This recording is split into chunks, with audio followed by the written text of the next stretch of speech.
नमस्कार बच्चों। पहले हमने पढ़ा था कि शैशवावस्था में शारीरिक विकास कैसे होता है। आज हम पढ़ेंगे बाल्यावस्था में शारीरिक विकास क्या होता है। बालक का जो शारीरिक विकास होता है उस संबंध में कहते हैं कि विकास सभी परिवर्तनों पर आधारित है। बिना परिवर्तन के शारीरिक विकास संभव नहीं है। परंतु शारीरिक विकास जो है वो एक निश्चित नियमानुसार होता है। इसका एक क्रम होता है। बिना उस क्रम के शारीरिक विकास भी संभव नहीं है। जैसे हमने दो अवस्थाओं में सबसे ज़्यादा विकास की गति जो होती है वो तीव्र होती है। एक है भ्रूणावस्था और एक है बाल्यावस्था। बालक के शरीर का प्रत्येक अंग का विकास जो है वो धीरे धीरे मतलब धीरे होता है। गति जो है वो थोड़ी मंद होती है लेकिन अच्छी होती है, जिसकी वजह से सभी अंगों का विकास जो है वो अनवरत होता रहता है, क्योंकि सभी अंगों का विकास एक निश्चित टाइम पे संभव है। ऐसा नहीं है कि हमने ये सोचा कि 4 महीने के अंदर अंदर हमारा ब्रेन डेवलप हो जाए, तो ऐसा नहीं है। उसका वो धीरे धीरे ही विकास होगा। जितना वो टाइम विकसित होने में लेता है वो उतना ही वक्त लेगा, न उससे कम न उससे ज़्यादा, जब तक कि कोई विशेष परिस्थिति ना हो। अब इसके अंदर आता है, सबसे पहले है शारीरिक रचना की अभिवृद्धि, एनाटॉमिकल डेवलपमेंट। एनाटॉमिकल डेवलपमेंट का मतलब है आपके शारीरिक जो भी आंतरिक और बाहरी भाग होते हैं उनका विकास होता है। और इसके अंदर शरीर की रचना, स्नायु प्रणाली, श्वसन प्रणाली, पाचन संस्थान आदि की अभिवृद्धि होती है तथा परिपक्व होते हैं। और यह अभिवृद्धि और परिपक्वता एक दूसरे से संबंधित होते हैं। जब भी किसी चीज़ की वृद्धि होगी तभी वो परिपक्व होगा। अगर उसकी वृद्धि नहीं हो रही है तो वो परिपक्व भी नहीं हो रहा। तो ये चीज़ें हैं। जब नवजात शिशु होता है तो उसके शरीर के अंदर 270 हड्डियां होती हैं, और जैसे जैसे और इनकी ये जो हड्डियां होती हैं इनकी संख्या जो है वो बढ़ती भी जाती है और घटती भी जाती है। लास्ट में कैल्शियम और फास्फोरस, मैग्नीशियम एंड और बहुत सारे पोषण तत्वों का जब बच्चा इस्तेमाल करता है तो उसका धीरे धीरे ये जो हड्डियाँ हैं हमारे शरीर के अंदर वो 206 रह जाती हैं। कहने का इतना मतलब है कि ये सही है कि जैसे जैसे वृद्धि होगी परिपक्वता आएगी। जो 270 हड्डियाँ या 350 जो हड्डियाँ थीं वो छोटी छोटी सी हड्डियाँ थीं, वो एक दूसरे में धीरे धीरे परिपक्व होते हुए बढ़ते हुए एक दूसरे में समाहित हो जाती हैं। जहाँ हमें 2 हड्डी की ज़रूरत है वहाँ 2 ही रहती हैं, जहाँ 1 की ज़रूरत होती है वहाँ एक ही रहती है। इस तरीके से बच्चे जो हैं वो बचपन में हड्डियाँ उनकी बहुत ही नरम और कोमल होती हैं। जिधर चाहे उधर बच्चा उनको हिला डुला लेता है, जैसे कि बच्चा लेटे लेटे अपने पैर का अंगूठा भी मुंह में ले लेता है। अब उसी प्रकार है शरीर का आकार। शरीर का आकार जो होता है वो भी डेवलपमेंट और टाइम के अकॉर्डिंग बढ़ता रहता है। कि किस टाइम पे सबसे ज़्यादा होता है, जब बच्चा जन्म लेता है तो उसकी लंबाई 20 इंच होती है। धीरे धीरे धीरे धीरे ये लंबाई बढ़ती जाती है। इसमें एक चीज़ और है कि लड़कियों की लंबाई या लड़कियों की जो वृद्धि है वो लड़कों से ज़्यादा तीव्र गति से होती है। बहुत तीव्र से नहीं, लेकिन लड़कों की बनस्पत थोड़ा सा तीव्र गति से होती है। जैसे अगर जन्म के समय लड़के की लंबाई 20 इंच है तो लड़कियों की लंबाई 21 होगी। आधा 1 इंच का फर्क हमेशा रहता है। 1 वर्ष का जो शिशु होता है उसकी लंबाई 27 से 28 इंच होती है, और 2 वर्ष के बच्चे का 31 इंच से 7 वर्ष में होता या 2 वर्ष में 31 इंच और 7 वर्ष में 40 से 42 इंच हो जाता है।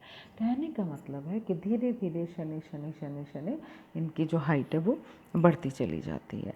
इसी प्रकार से मानक टेबल्स दे रखी हैं किताब में बच्चों।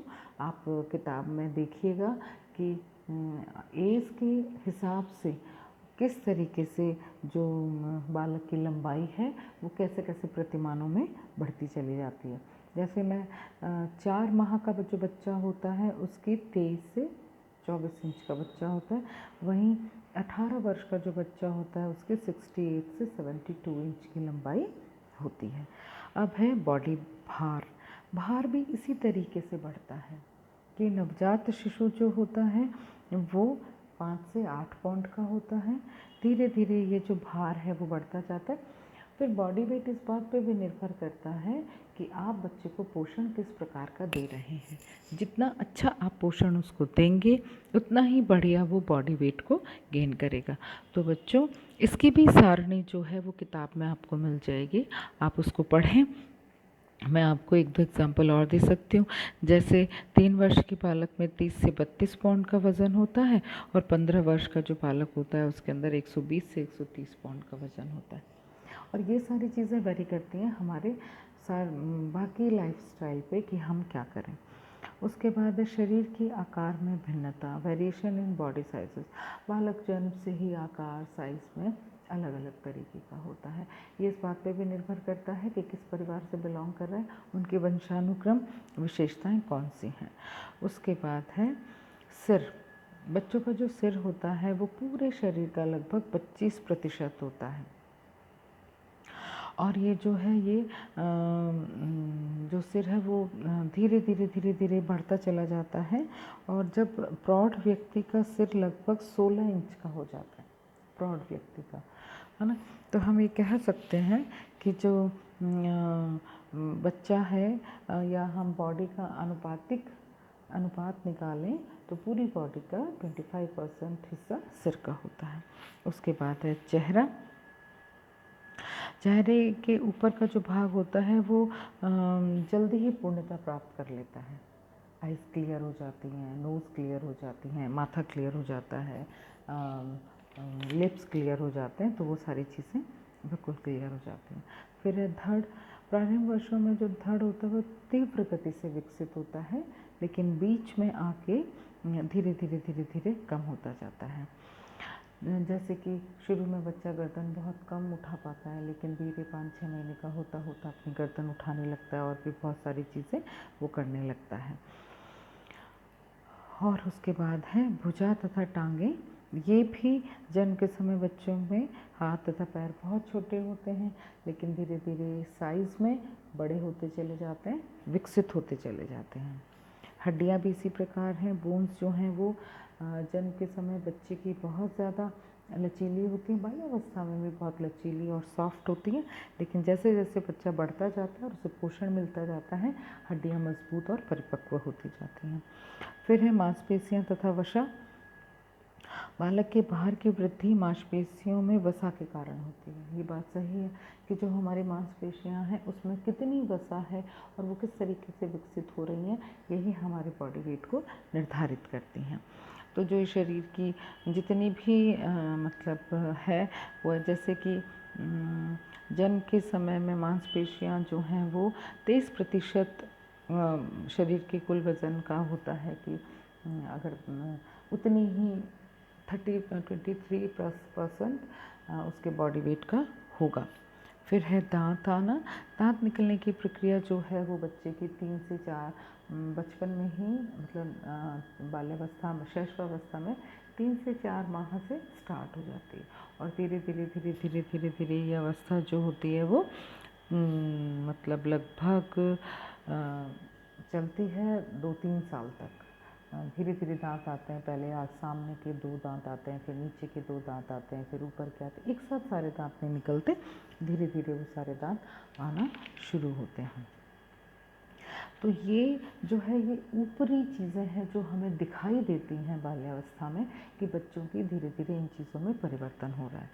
अब इसमें है कि आंतरिक अवयवों का विकास, वो बच्चों में आपको अगली क्लास में बताऊंगी कि डेवलपमेंट ऑफ इंटरनल ऑर्गन क्या होते हैं।